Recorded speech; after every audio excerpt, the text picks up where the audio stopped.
Everybody, welcome to the show on the Not Bobby Durkin Show. Because I'm Brian Knight, I am not Bobby Durkins. I'm not right here. If you're new to the channel and you don't know who Bobby Durkins is, life's been good to you. You can go look him up a little later. Subscribe, if you will. And if you don't want to subscribe, it's free. It's not like I'm rummaging through your bank account trying to take some money out, though I will take your money if you'd like to give it to me. It is free, and I do appreciate you supporting the channel. Today, I have a friend of mine on. Now, I'm not going to say that Pete and myself are the first Clemson YouTubers. There's actually a few others that's not as active anymore. One of them was Tailgating for Tigers, the guy who dressed up as a Gamecock fan and actually went to Gamecocks and got them to talk trash about Clemson. That was brilliant. I've got to work with him. He's fantastic. But I would like to think that me and Pete are some of the first Clemson YouTubers. Now, of course, I started this Not Bobby thing just a year ago. But the Bobby Durkins is about to turn 7 years old. And about that time, there's a guy, this young whippersnapper named Pigskin Pete. And we've been buddies ever since.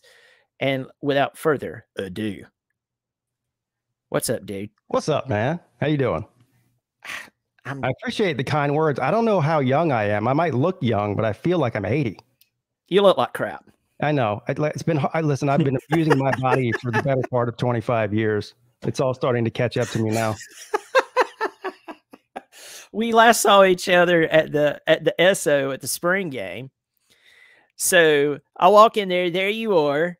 We got Tiger Nation, Huffer Billy Paul, got Prince 6'1", and then 2 rows back we have Brian Brsay just a few days before the draft. Yeah, the table right next to us. Yeah. Who is that big son of a gun sitting behind? Oh, it's just a future first-round draft pick. No big deal. Right. Yeah. And, you know, I considered going over and seeing if I can get a picture with him, but I was sitting there and watching all these different people come back and forth, asking him to take a picture. This one guy in particular, and, it's one thing if you're a young guy, maybe you're in your 20s, maybe even 30s, and you go and ask somebody for a picture. This guy had to have been pushing 60, right? He comes over, he's bothering him, gets a picture with him, comes back 5 minutes later with his entire family. I'm talking his wife, his kids, his grandmother, his uncle. I mean, everybody in the whole family came over there. And I looked over there, and the look on Brian Brzez's face, you could just tell he was like, what is this guy doing? So at that moment, I decided I'm not going to bother this guy. He's just here trying to have lunch with his friends or something, you know? So I know that I looked over there and I was like, that's super cool. The guy is, he's a beast. I remember when he signed with us, the rumors going around that we signed Thanos. He's a massive human being. I had the very same thought that you had. I was like, this guy, he's just here. He's just here. Let him be. Leave him alone. And you don't want to tick off a guy that size. No, seems like a nice guy though, and he had a hell of a rough go of it. Bad luck after bad luck. We all know about his sister and all that, but the injuries as well. So I was happy to see that he still got drafted highly, which I think he deserves to be. Unfortunately, it's to New Orleans. I can't stand the Saints, but I'm still a Brian Brzee fan though. Yeah, of course, it's hard not to be. Of course, he and Miles Murphy were taken back to back, which is really, really cool. Yeah. So the comment section here is lighting up. Say hello to some names in here. Jay, the Nature Boy, Clemson Carson. Good to see you, pal. Slim Shady, Canes, you're always there. And then we have Clemson Carson again down here. Going to miss Brian this year. Hopefully he will do some great things in the NFL.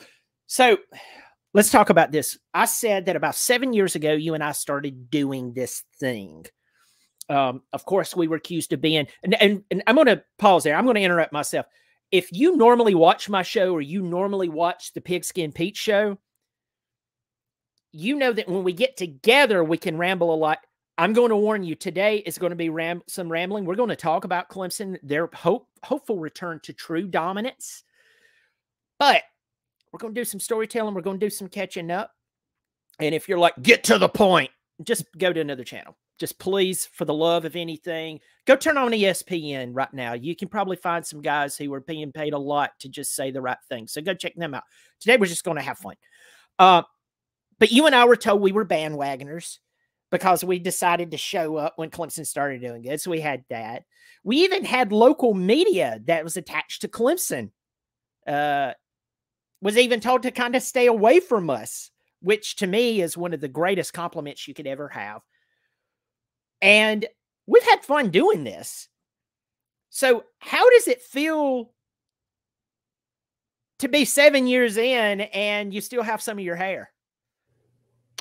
You know what? That's a good question. I don't know how to feel about it. If you would have told me, well, I guess I'm 6 years in. I don't know. You might have started a little bit before I did.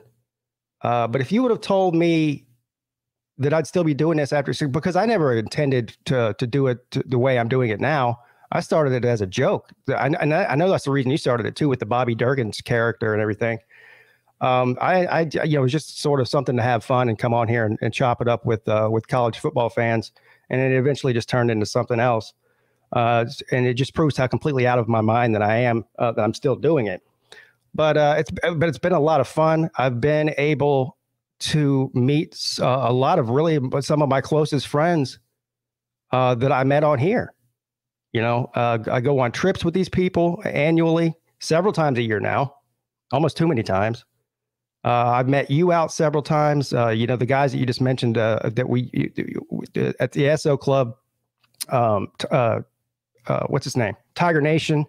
I don't want to say their real names. Tiger Nation and Prince 6'1". I have an annual thing with them where I go up every year during the spring game, and we stay at Nick's house, and then we go to the spring game, and then we do some unspeakable, terrible things that night.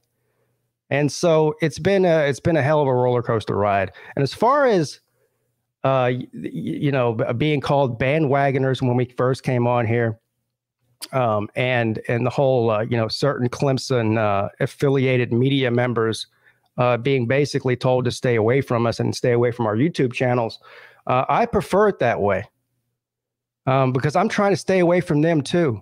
The minute that anybody comes on and tells me what I can and I can't say, based on what the Clemson program wants me to say or not say, is the day I quit doing it. I have no interest in that. None.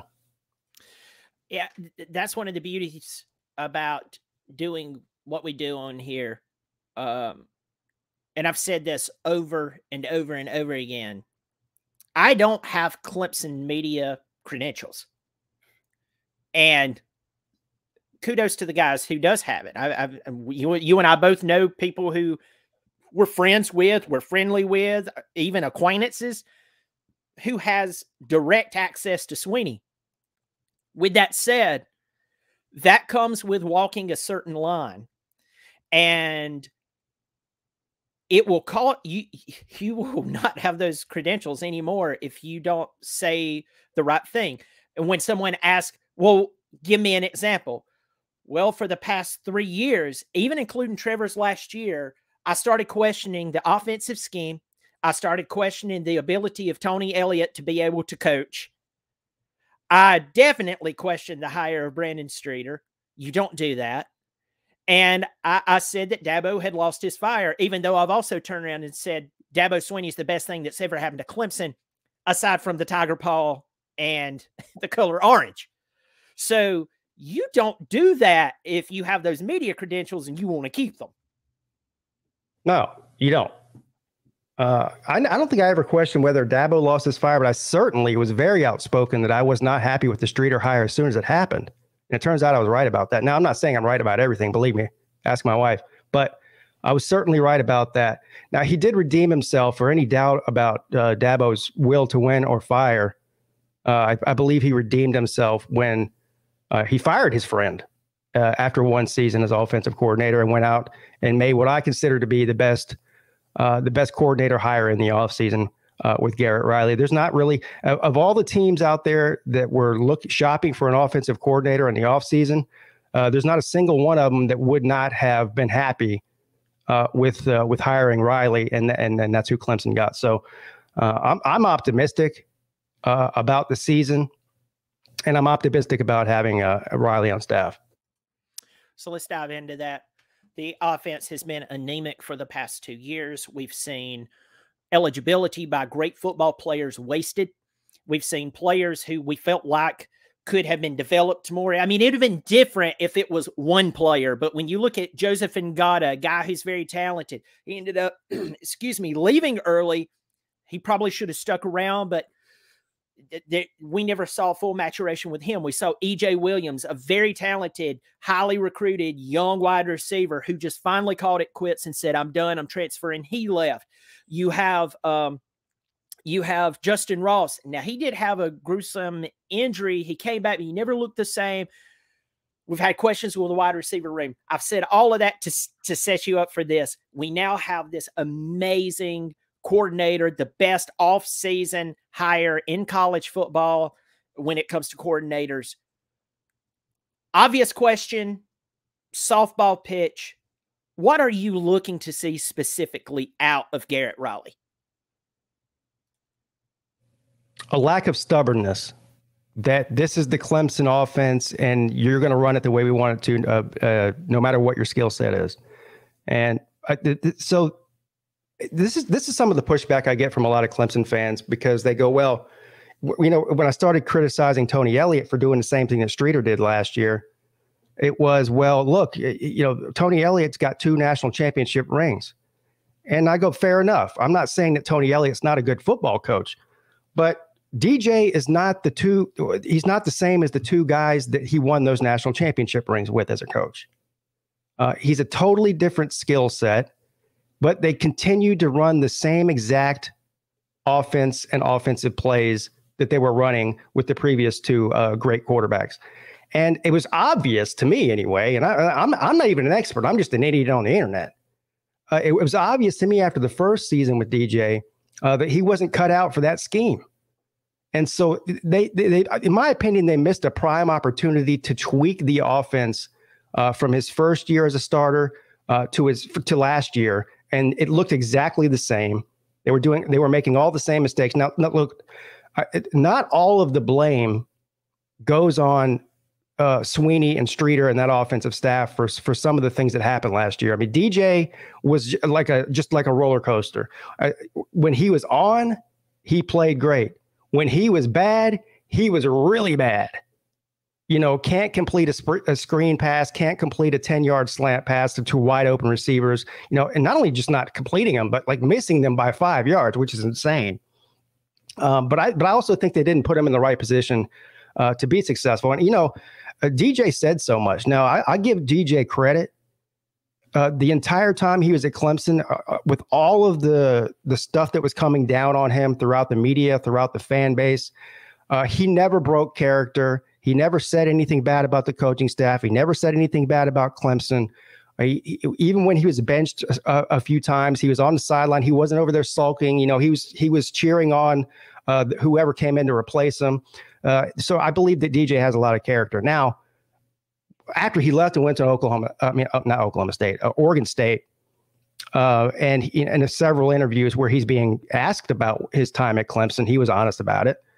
And mentioned a couple things that he was disappointed with the coaching staff. But he also, you know, continued to go on and say, look, my time at Clemson was great. It was a great learning experience. I love all the people there. I love all the coaches and all that. So he wasn't disparaging the university. He was actually just answering the questions directly. So I think that Dabo Swinney realized the same thing that some of us have been seeing for the past 2 seasons. And that's why he made the change at offensive coordinator. And I think Riley knows that that's the expectation, is to not just fall into this. This is the Clemson offense. We're going to run it no matter who we have behind center. We're going to tailor the scheme and the play calling around our strengths and weaknesses. And so that's what I'm really hoping that we see this year. And I think that we will. Very important point that you made there. DJ was a certain type of quarterback. And if you're going to recruit that certain type of quarterback, you better scheme for that certain type of quarterback. And we made a square peg, round hole move. and all we got was a mess. And so I agree with you. The guy has represented himself very well. He answered questions honestly, but he didn't rip anyone, which says a lot about him, because a lot of people, it's kind of like leaving a job and you've played nice while you're there, but you put your 2-week in and throughout the week you start taking little shots. And then once you're out, you really start letting your hair down. And in a lot of cases, you'll probably even go farther than what you wished you had and said certain things, but he really held himself to a higher standard. You know, you talked about Tony Elliott and whatever went on there. I had someone correct me to my face, told me, said Jeff Scott wasn't calling plays. Folks, I'm going to say this for the 9,000th time. I don't know what Jeff Scott was doing, but when that man left, it went downhill. So you have to wonder, you know, was he reading them bedtime stories? Was he, you know, cooking breakfast for them? I don't know.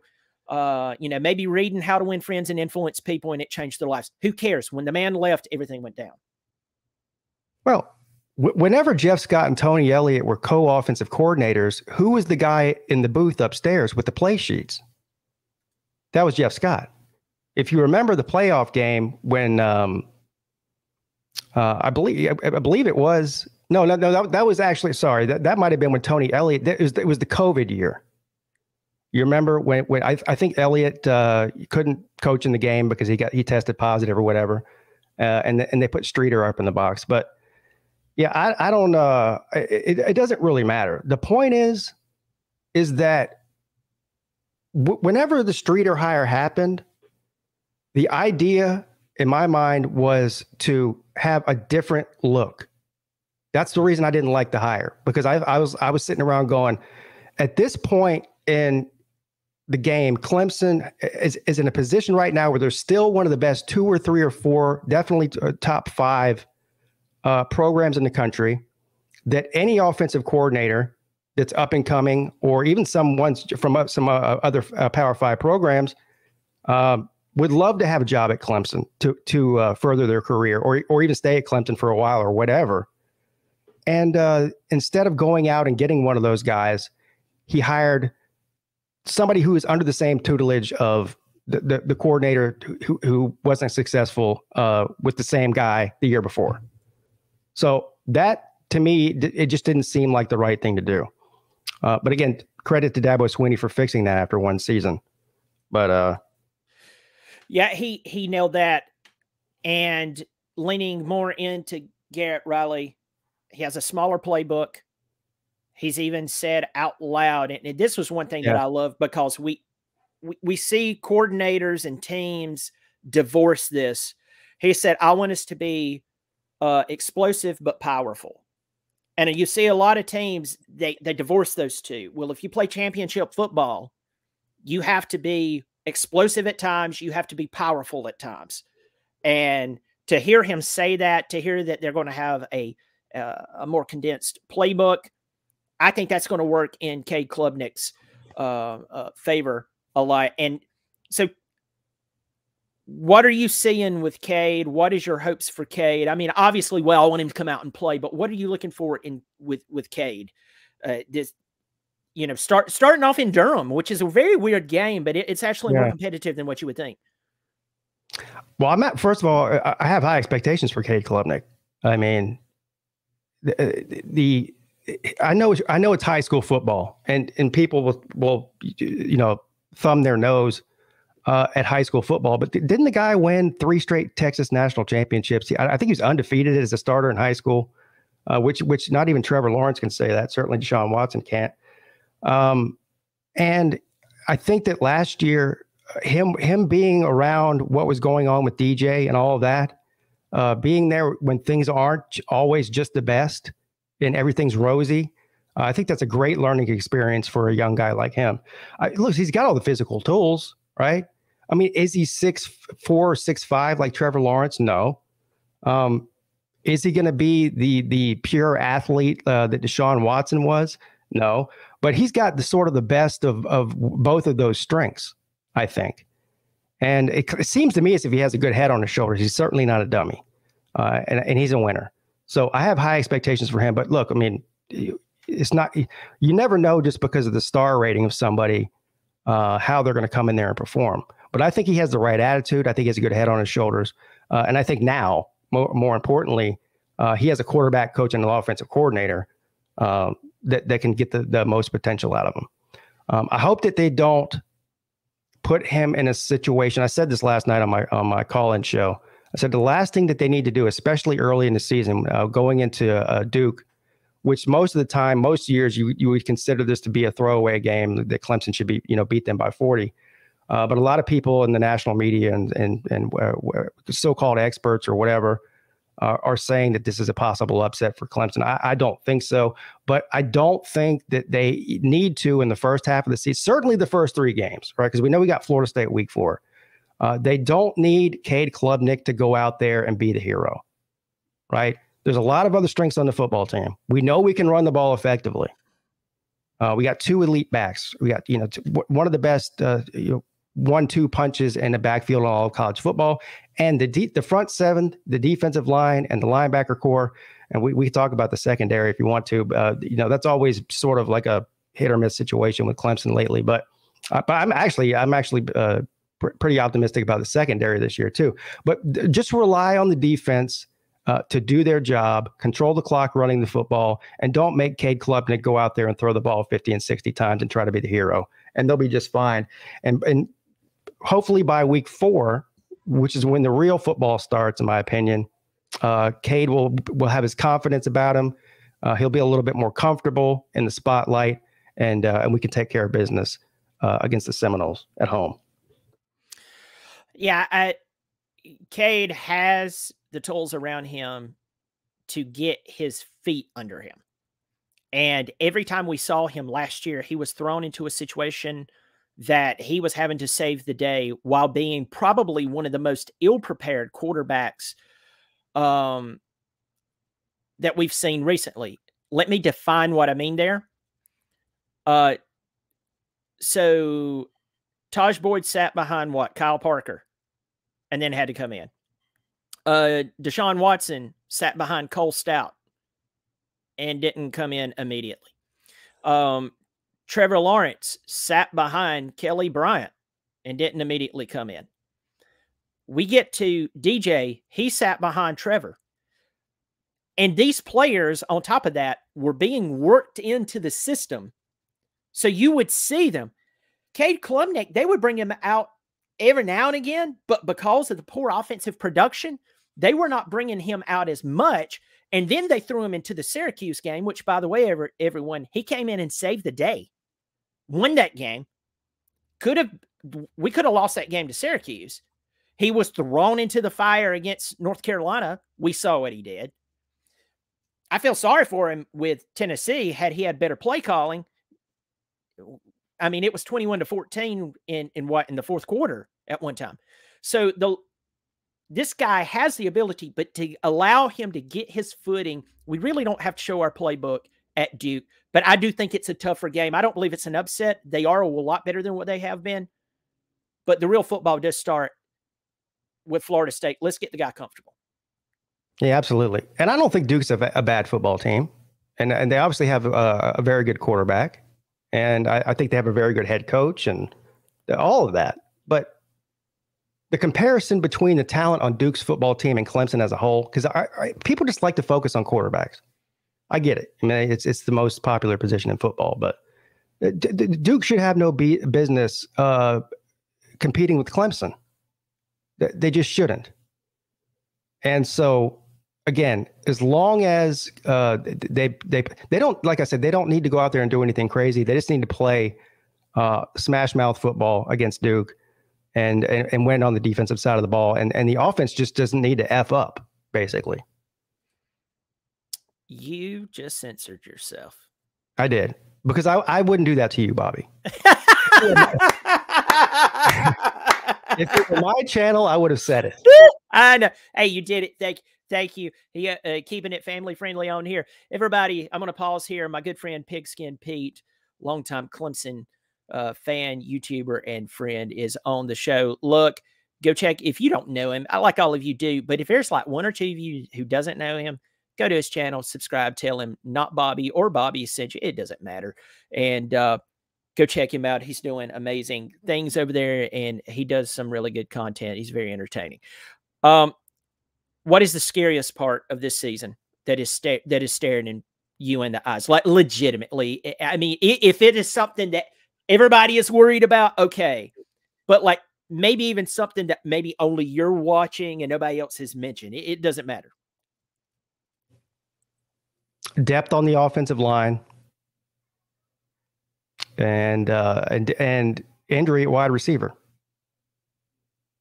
Yeah, I know all teams deal with injuries, and that should never be an excuse for a team like Clemson, who, you know, recruits in the top 10 year after year after year, and is known. You know, at one point we considered ourselves to be wide receiver university. When you look at some of the wide receivers that have come through there in the past 10 years, I don't think that we have an issue at wide receiver.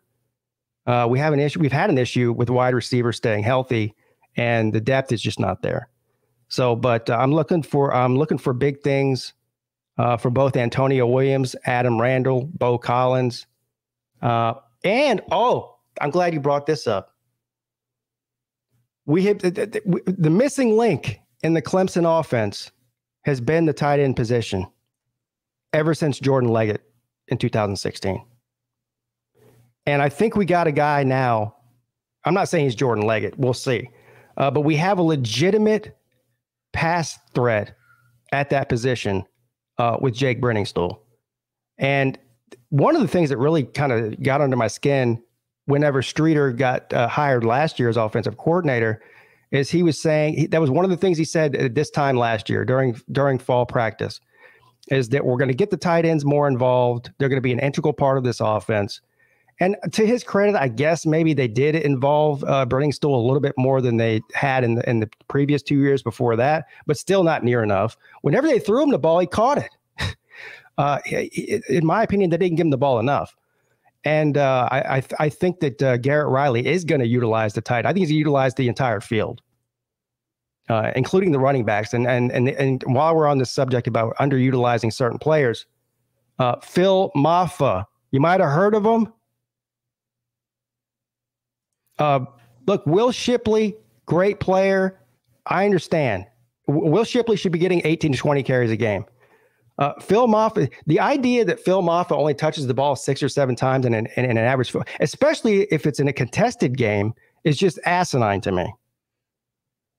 I don't consider Clemson to have a RB1 and an RB2. I consider Clemson to have an RB1A and an RB1B. And they should be getting close to the same amount of touches per game. And if you don't utilize your best weapons, then you're going to end up with the product that you got in 2022. I was over here and I had the screen just on you and I clicked back in. I was over here shaking my head. Almost looks like I was having some type of epileptic fit. Seizure? Yeah, seizure. Phil Maffa should be getting at least 10 to 12 carries a game. At least. And I have talked about Dominique Thomas, the star of the spring game.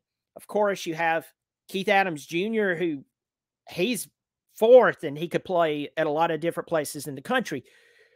There is no reason for our running backs to break a sweat, especially working in Dominique Thomas, because imagine a defense sitting here going, holy crap, nobody is getting tired. We're in the fourth quarter, and these running backs are just fresh, and they just keep wheeling them in and out. They're still strong. They're still running fast. Phil Maffa is a beast. The guy, he'll use his pads to throw a hit on you, and then he'll hit fifth gear and outrun everybody on the field. Yeah, he can hurt you, and especially against a team like Duke, who I think has a good defensive line, right? They do, but they don't have depth at defensive line like places like Clemson. So punish them. Make them by the fourth quarter be calling for their mommy because they're in so much pain. And then, I would use Phil Maffa as the bowling ball and let Will Shipley, do his thing. But I'm actually surprised and but very thankful that Phil Maffa hasn't left yet. I was concerned after last season that he was going to transfer, but he didn't. He might be. He's on the short list of one of my favorite players on this offense. Yeah, I like it. I like the guy, and those two players coming out there doing their thing. It takes a lot of the load off of Cade. And going to Brenningstool, I really liked Davis Allen. I believe he was underutilized. Brenningstool, you're 100% right. Against South Carolina, I remember specifically him coming across the middle on a pass. He went up between two players, and he's 6'6". He's massive. He's a massive target. And he spread out almost like a giant X, made a nice space around him between the defenders, and then reached in and wrapped the football in a contested defensive play, wrapped the ball in. And I'm sitting there going, dude, if I just had a decent arm and you said, go out there and play quarterback, I'm looking for that guy. I'm looking for him. I'm like, there's our first down. That's what the NFL does. Ever heard of Travis Kelce? I mean, my Lord. Yeah. Use the tight end. Yeah, use the tight end. And if you go back and watch the games last year where he did have receptions, almost all of his receptions, they weren't easy ones. I mean, it wasn't like, DJ was throwing in his numbers and he was just catching the ball on the run. He was working to get those catches. I think he's a really good player. And I saw somebody in the chat a minute ago just said, you keep talking about Brenningstool. I'm looking forward to Pope. Yeah, Pope too. No reason that he shouldn't be involved as well. And there's a bunch of young guys. I mean, even some of the freshmen coming in at the wide receiver position, Noble Johnson. We'll see what he can do. We really need one of those guys on the outside that can knock the top off the defense. I think Adam Randall can be that if he can stay healthy. But we don't have, in my estimation, a Mike Williams or a T. Higgins or something like that on this roster this year. And when we had those players, my God, it was just a highlight reel after highlight reel, and it was every game. Going to injuries, Adam Randall so far has stayed healthy. And you and I, before we started this video, I said, before I'm starting the video, you can attest that I was like, I'm going to check and see if anybody, I don't know, their head fell off. Maybe they're incarcerated now. I'm sorry, we're not Georgia. But they're okay. And Adam Randall, seemingly healthy. Troy Stellato, seemingly healthy. Xavier Thomas, seemingly healthy. Jeremiah Trotter Jr. yesterday, I think he lost a toenail or something, so they're holding him out for a few days. Vic Burley did suffer an injury. He might be out for a couple of weeks. The true freshman, defensive end.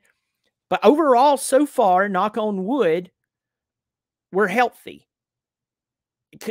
What? I mean, I don't know what or where I'm at hearing that we could be healthy. Well, it's like I told you when you were saying that, the best thing to do is just not check your Twitter feed every 20 minutes and look for injuries. It's a lot less stressful. And also don't speak, hear, or say any evil. You just did all three of those.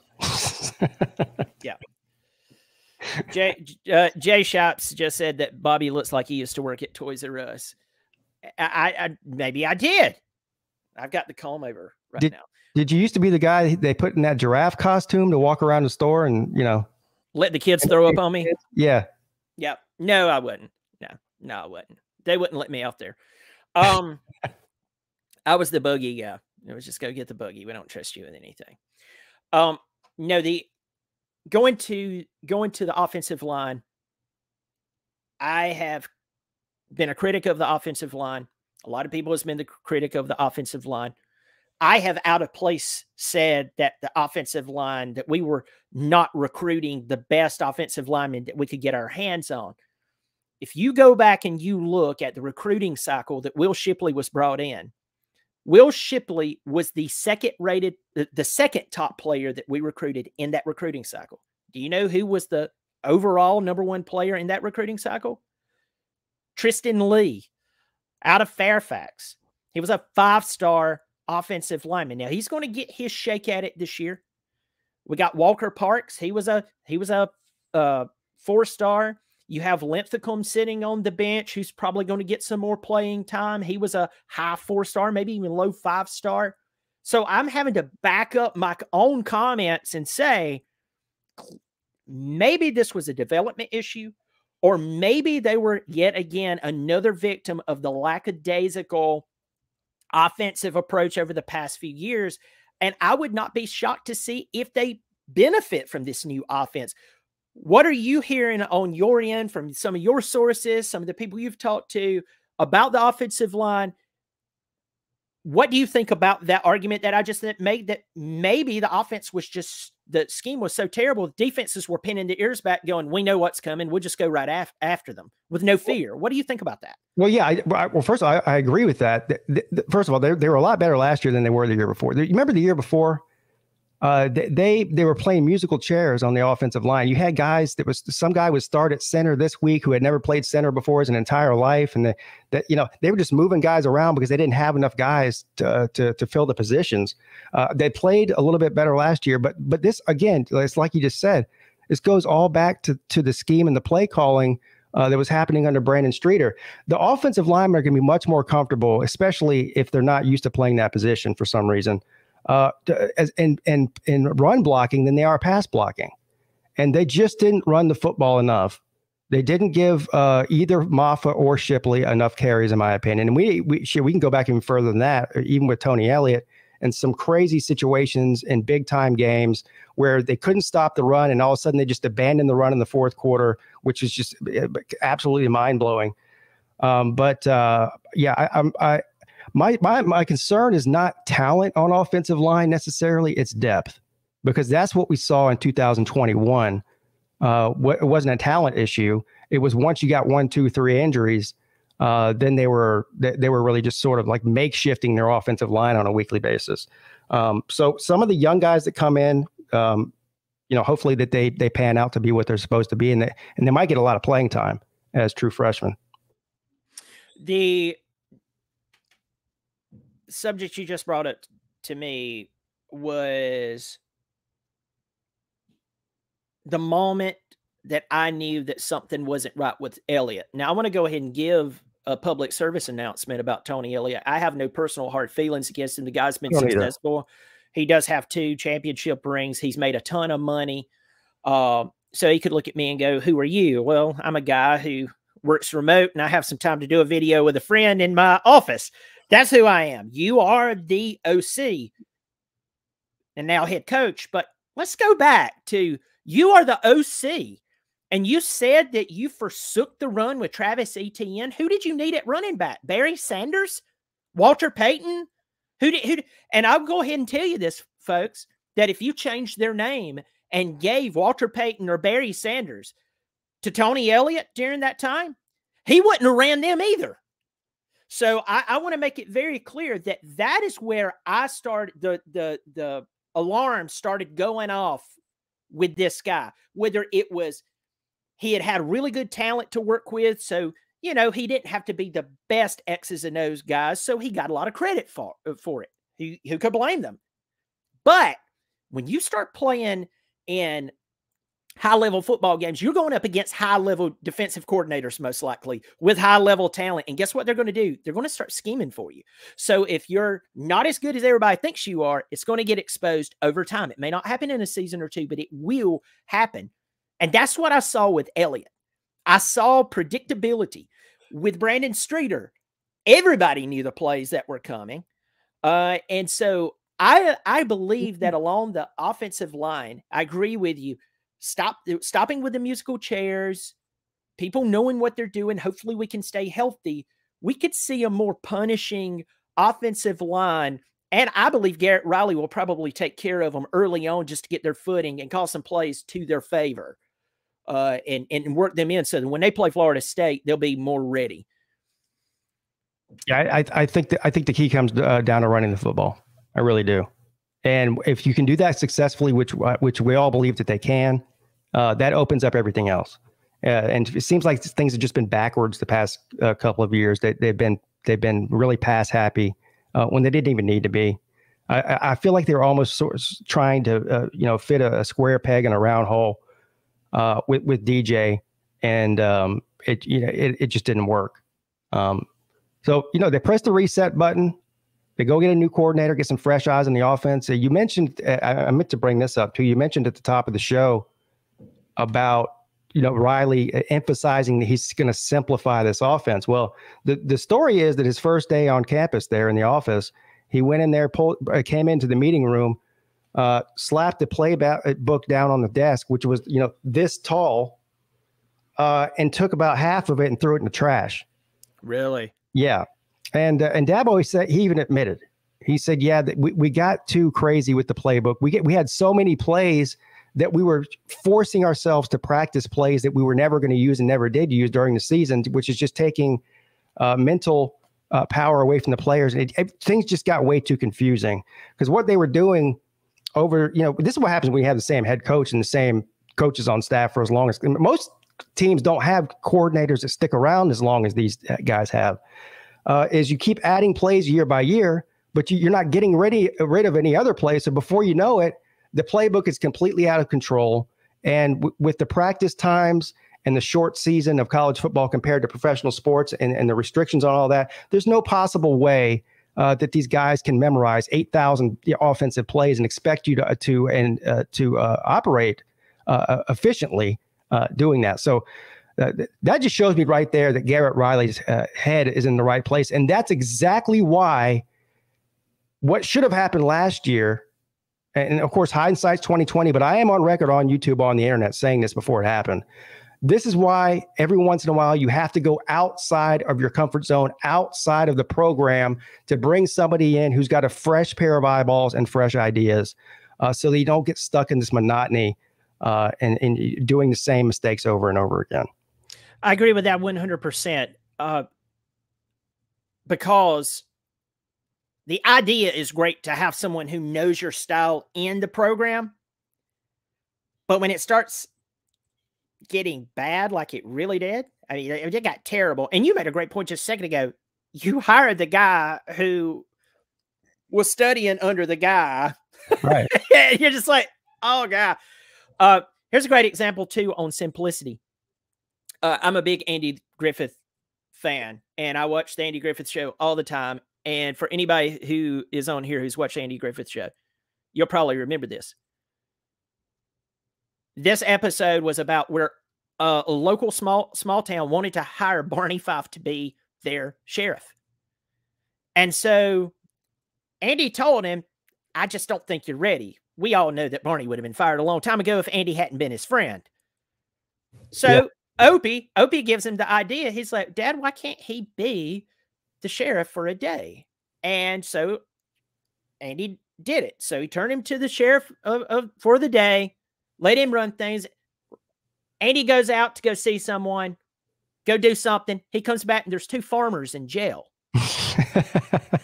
And these two farmers, people stick with me. Please stick with me because I'm going somewhere with this on offensive coordinators, defensive coordinators, coaches, and their egos. So he comes in and he goes, what are they doing in here? And one of the farmers said, I'm going to sue you. And the other one says, and whatever he's suing you for, I'm going to double it.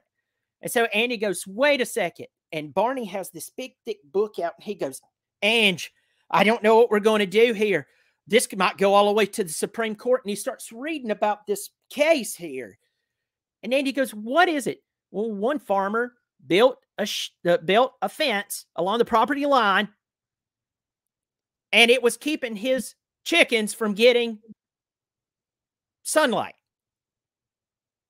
And the other guy said, well, I'm tired of his chickens in my yard. So Andy didn't go to this big book and go, oh my God, I need to. No, he steps back and he goes, you said you built a fence.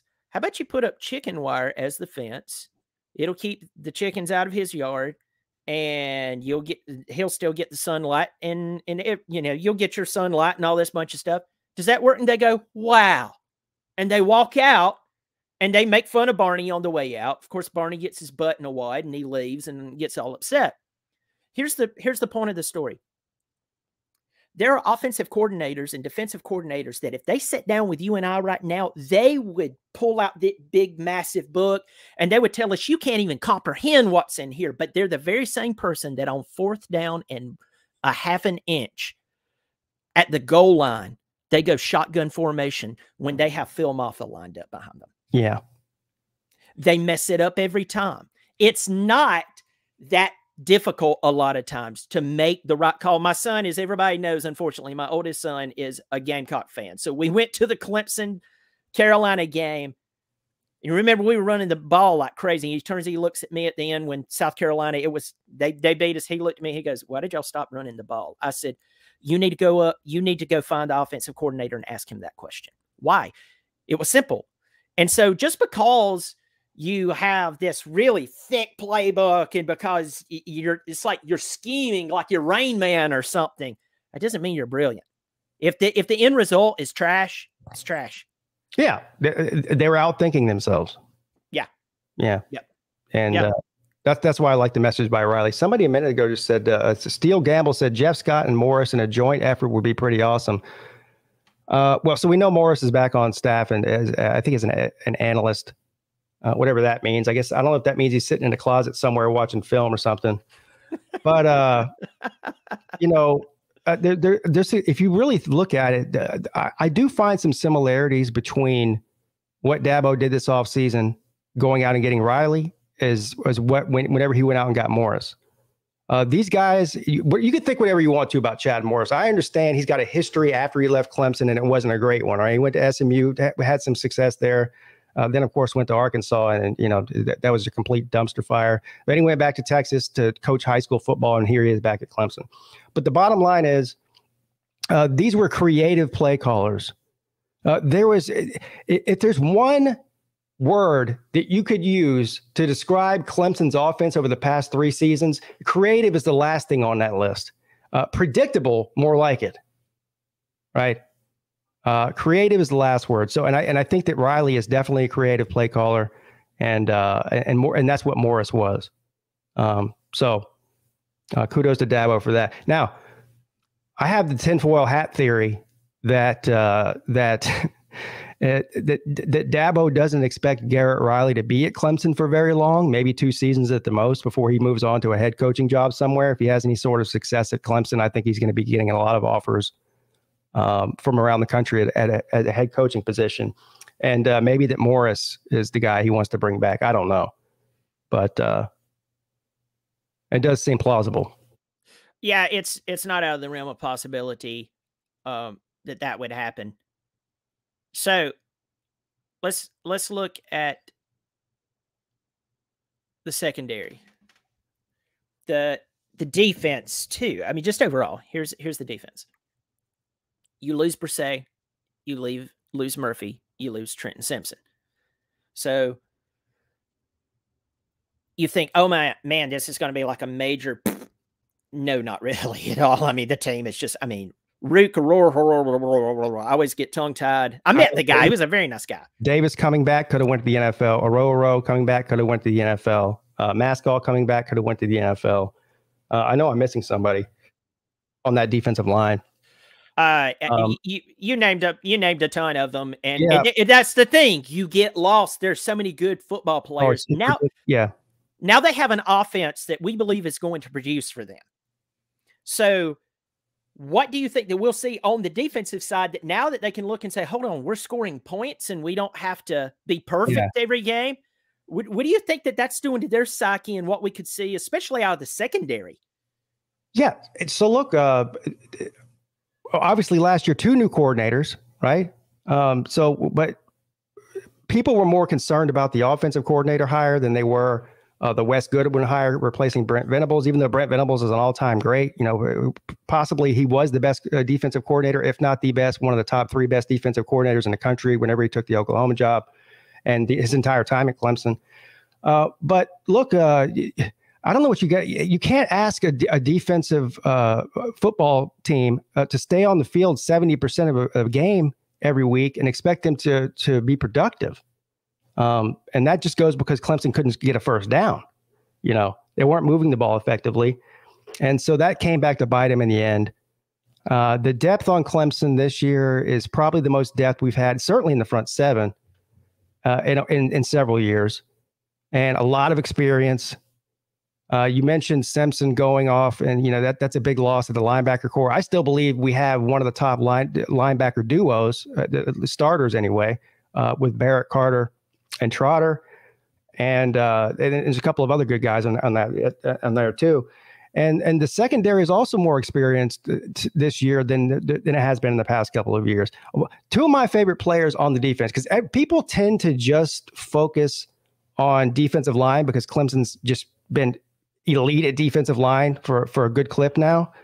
But Barrett Carter at linebacker and Andrew Makuba in the secondary, they're probably my two favorite players on this defense because they can do it all. And by the way, they're interchangeable. Barrett Carter can play safety, and Andrew Makuba could play linebacker if he wanted to. Now, that's not what their positions are, but they could if they wanted to. And the secondary has been a little suspect, but like I said, it's a lot more. I mean, you need some of these other guys to step up, right? You need Wiggins to step up. Sherrod Koval, he's an upperclassman now. It's time for him to put his big boy pants on because I think he's a really good player. But there's a lot of talent in the secondary, but they just need to put it all together. And they can't be spending 70%, 75% of the game on the field. A lot of people really enjoyed watching Notre Dame drop 35 points on Clemson. They wanted, if you're just going to do senseless trash talking, okay, that's fine.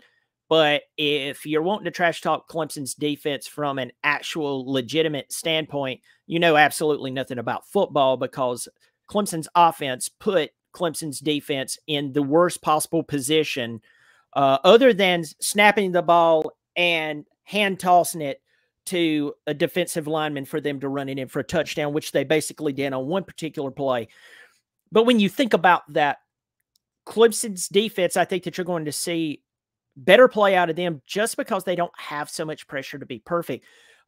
Going back to the secondary, just going over the list here in the secondary members, we have Sheridan Jones, who's an OG. He's been around for a very long time. The guy can play. He's a beast. Andrew Makuba, as you said, he's interchangeable. Jalen Phillips, who's a graduate.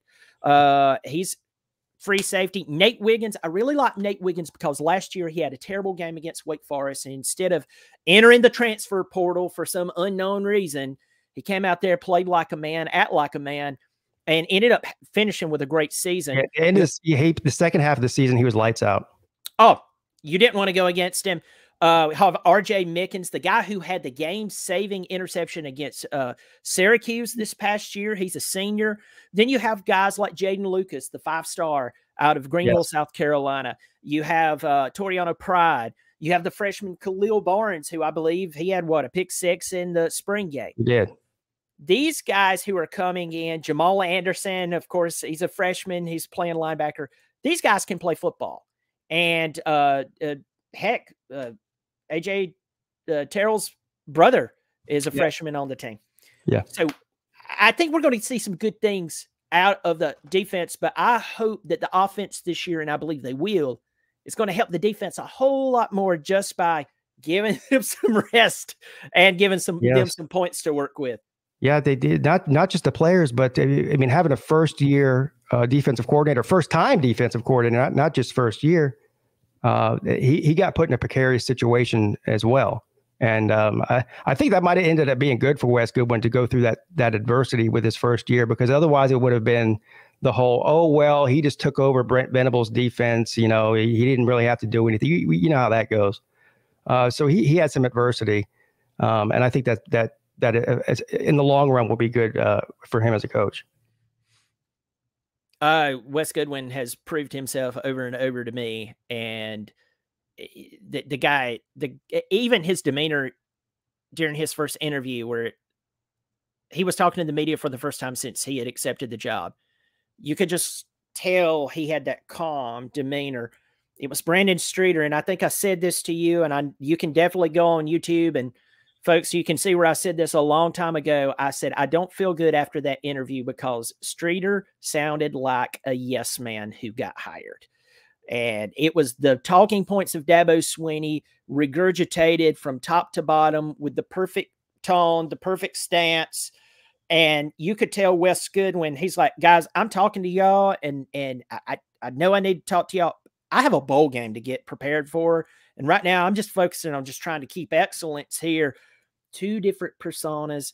We see who was successful. We see who was not successful. The minute I was ready to see Streeter go, I can't remember what game it was after. It might have been after the Notre Dame game. Anyway, it was after one of those losses. I think it was after the Notre Dame game. And he's getting grilled by the media in the post game press conference, and he's clearly unhappy because they just lost the game, and he wasn't like the line of questioning, and he's getting a lot of the same questions over and over again. But this is what you never do as a coach. This is something I've never seen Dabo Swinney do. I don't think I've ever seen Kirby Smart do it. I don't think I've ever seen Nick Saban do it. All the great coaches, I've never seen them do this. And he got frustrated and started lashing out and blaming who? The players. Well, we can scheme them up and we can tell them what to do at practice, but if they don't execute it, then none of that matters. That's just something you just don't do. You don't throw your players under the bus. And that was the moment I was like, he's not ready for this job. No. He's just not ready. And I like you said earlier about Tony Elliott, I don't have any problem with Brandon Streeter. I'm sure he's a lifelong Clemson Tiger. I'm sure he's a great guy, a great husband and father, family man, that whole thing. But we're not paying you to be a great, father. We're paying you to win football games on offense. Sorry. Yeah. That's one of the most difficult parts of what you and I do is like when you talk about somebody, you're not bashing them.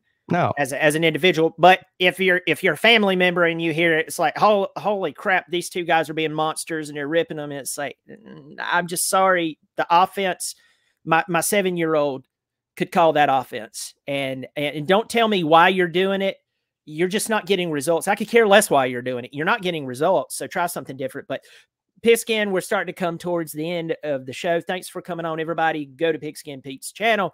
And if you're in here and you're like, yeah, I watched Pigskin Pete, just tell him you saw him on the flipping show here, that he was here. It's always good to have you here. So what's new for the Pigskin Pete show? What are you doing over there right now? Any new plans, or what do you got going on?